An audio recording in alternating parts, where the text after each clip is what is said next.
yillik mehnat faoliyatini yoshlarga hunar o'rgatishga bag'ishlagan Ro'xatoy Ibaydullayeva O'sh shahrini Shahitepa mavzeida istiqomat qiladi. Shogirdlariga faqat hunar o'rgatish bilan kifoyalanib qolmay, har kunlik ishini chiroyli bir qo'shiq kuylash bilan boshlaydi.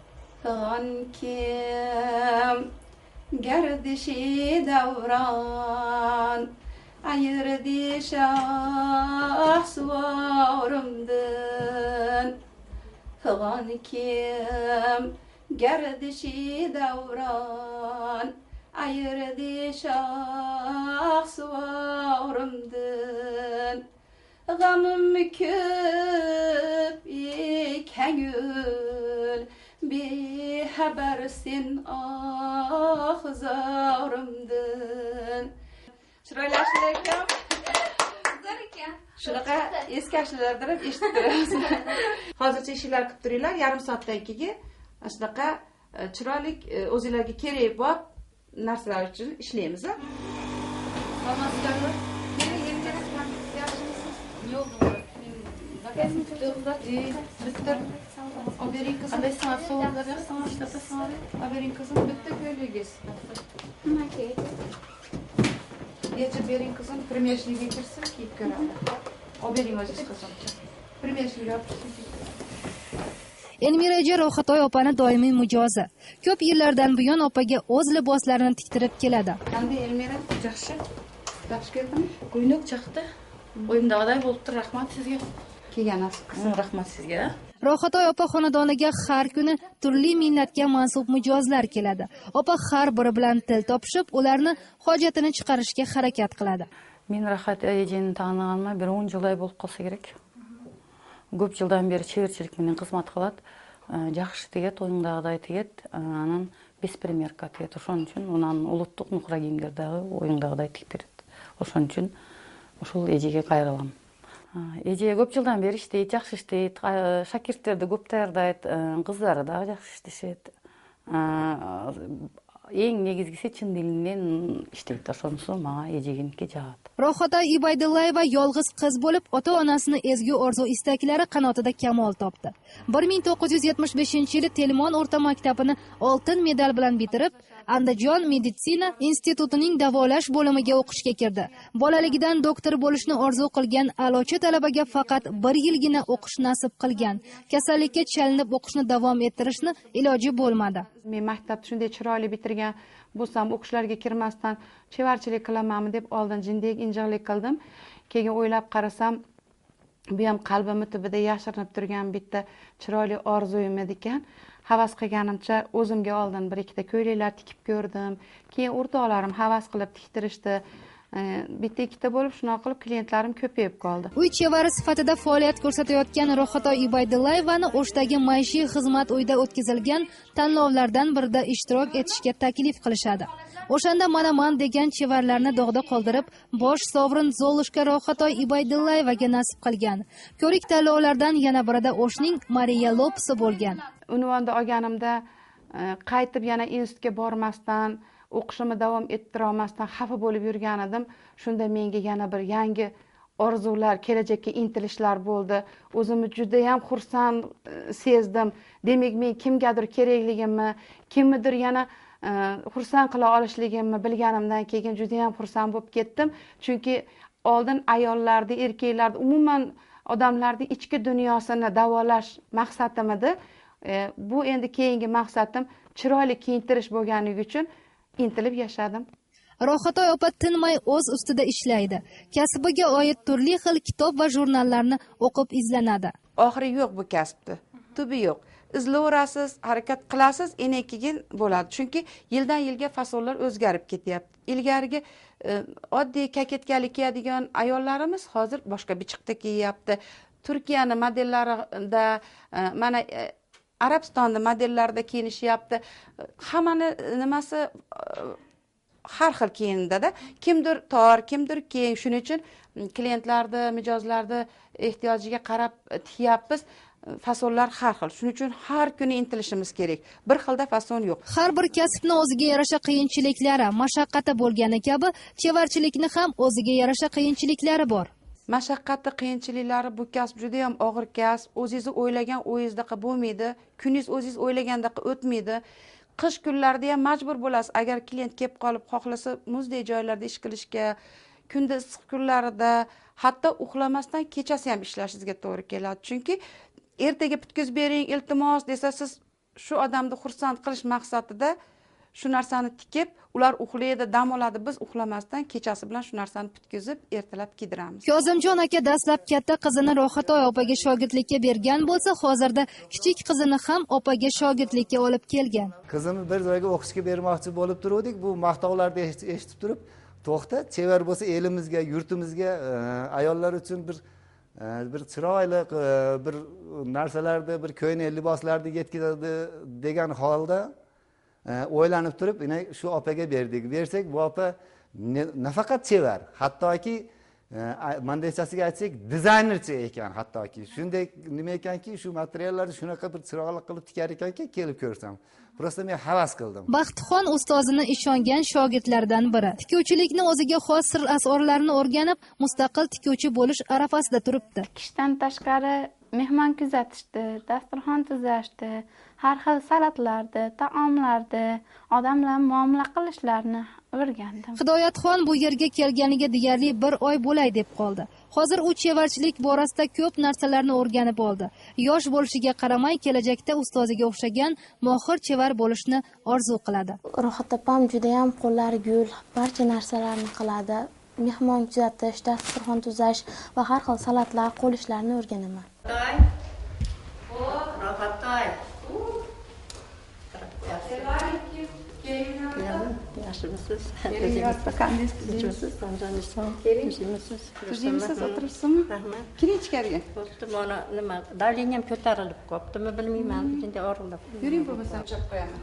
Qahramonimizga qo'shnilari ko'proq birinchi tibbiy yordam so'rab chiqadilar. Rohatoy opa esa qo'ldan kelgancha yordam berishga harakat qiladi. Ko'ks shunday og'rib netib bir nima bo'lib qolsa, yugurib chiqamiz, nima qilamiz. Shunday bo'ldi desak, qizlar qanaqa nimamiz bo'lsa ham, kasalimiz bo'lsa ham aytib beradi. Mana menda qilinglar, unda menda qilsanglar bo'ladi. Shuning uchun bu qiz bilan har doim nimada bo'lib turamiz. Chiroyli ko'ylaklar tikadi, shogirdlar chiqargan, chiroyli mana nechta shogirdlar chiqardi. Qiz oldindan chevar.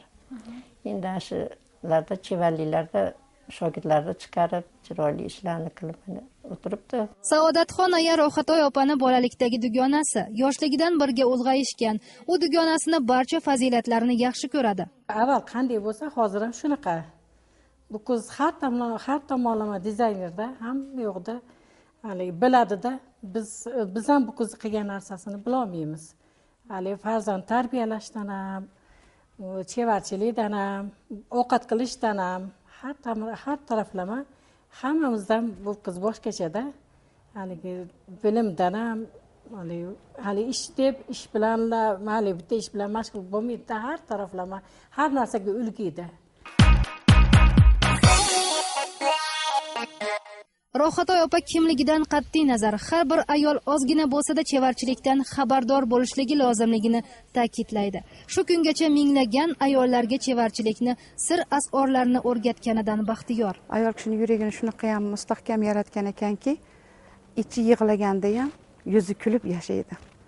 Menga ham shunaqa holatlar ko'p bo'lgan. Ichim yig'lab, g'amga to'lgan paytlarimda ham eshigimga kelgan odamga, gaplashgan odamga bildirgan emasman.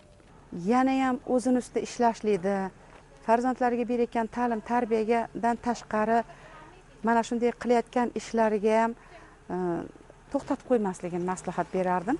Chunki mana yosh katta bo'lgan sari odamlar o'zini men qarib qoldim, yoshim o'tib qoldi, endi menga mumkin emas deb to'xtatib qo'yishadi.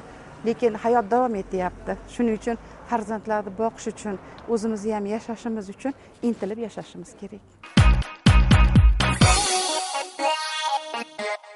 Agarda bir fuqaro xususiy tadbirkor bo'lib ishlashni rejalasa, avval ijtimoiy fondga murojaat qilishi kerak. Arzdың негізінде арызға паспорттан көшірмесі тіркеледі. Ошол негізінде сосын дағы индивидуальную карточку предпринимателя деген қағазды толтырады и қаттайды. Жеке ішкер депші. Қаттағаннан кейін ошол жеке ішкер барып, салық қызметке барып қатталады. Андан кейін уже патентті алып, уже ошол эле салык кызматында патентти алып иштесе болот. Xususiy tadbirkor sifatida bir ayol kishi uyda bir ish qilsa, birinchi navbatda soliq xizmatidan ro'yxatdan o'tishi lozim. Undan keyin patent olib ishlasa bo'ladi, deydi advokat Nazgul Suyunbayeva. Жеке ишкер катары аял киши үйүндө чеберлик кылса, анда өзүнө 1400 сом салык бар. Аны ар бир айда патент катары төлөш керек. Үйүндө канча, допустим, канча машинка болсо, тигүүчү машинка, канча адам анын колунда жардамчы болуп иштесе, жардамчыларга 240 сомдон төлөш керек. Канча жардамчысы болсо, ошого карата акчаны төлөйт. Uy sharoitida tikuvchilik bilan shug'ullanayotgan ayollarimiz quyidagi tikuv mashina turlaridan foydalanishlari mumkin.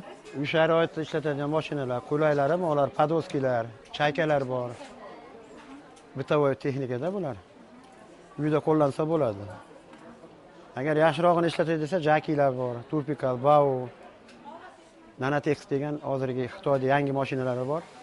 Ko'pchilik ashundan olib ishlatyapti. Mana molar chayka 134. Hozirgi o'quv markazi ochaykanlarga qulayroq. Keyinchalik katta mashinalardan olsa bo'ladi, Bau, ashi jakilardan.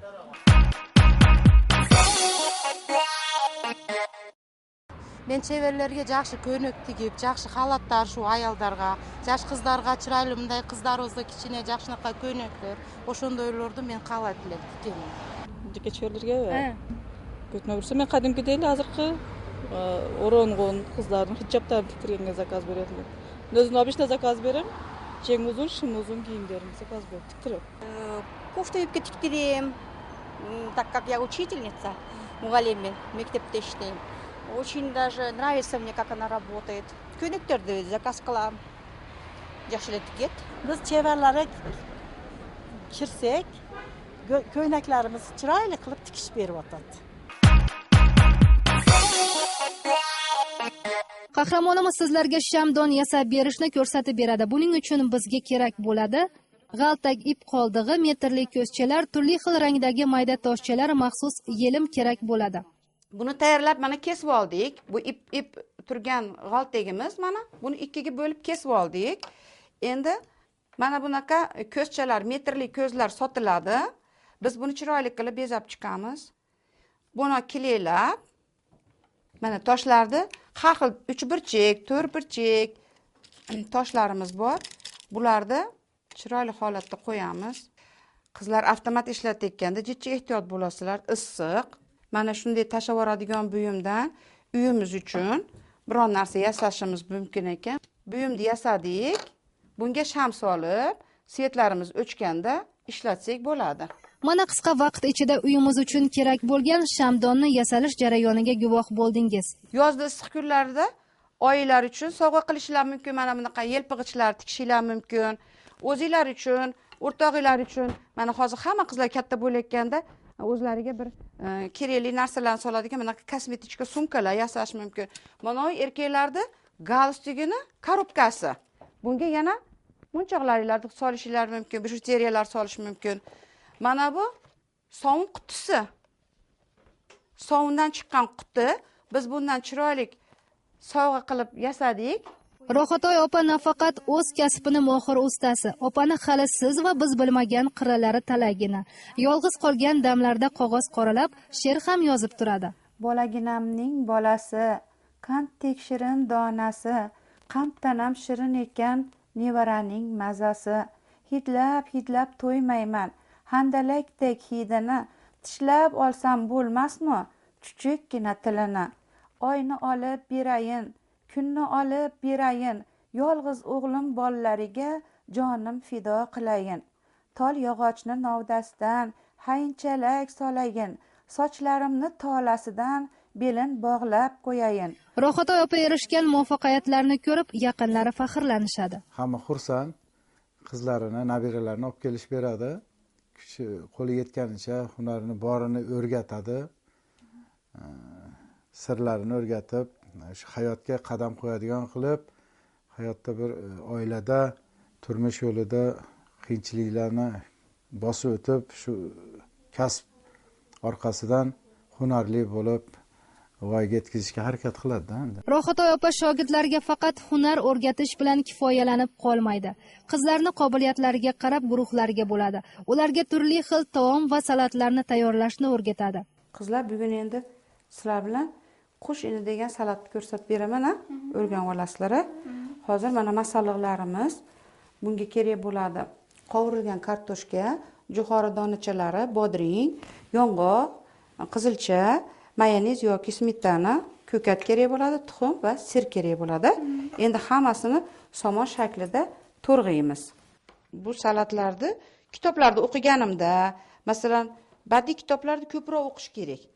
Hozirgi yoshlar badiiy kitoblarni kam o'qishadi. Badiiy kitoblarda qanday mehmon kuzash kerak, bu qilayotgan salatlarda nimalar bor, masalan, yozilib ketiladi. Barcha masalliqlarni to'rg'ab olgandan keyin mayonez yoki smetana bilan aralashtiriladi. Formaga kirdi. Bu bir kishilik uchun salat bo'ldi. Mana svetlarini ko'ryapsizlarmi? Juda ham chiroyli. Mehmon kuzashda did bilan chiroyli yasatildi. Kerishgan ayollarimizdan yana biri Rohatay Ibaydalayeva bilan sizlarni tanishtira oldik. Muvaffaqiyatga erishish oson emas. Buning uchun biroz harakat qilish lozim. Kelgusi dasturlarimizda ham muvaffaqiyatga erishgan ayollar haqida hikoya qilamiz.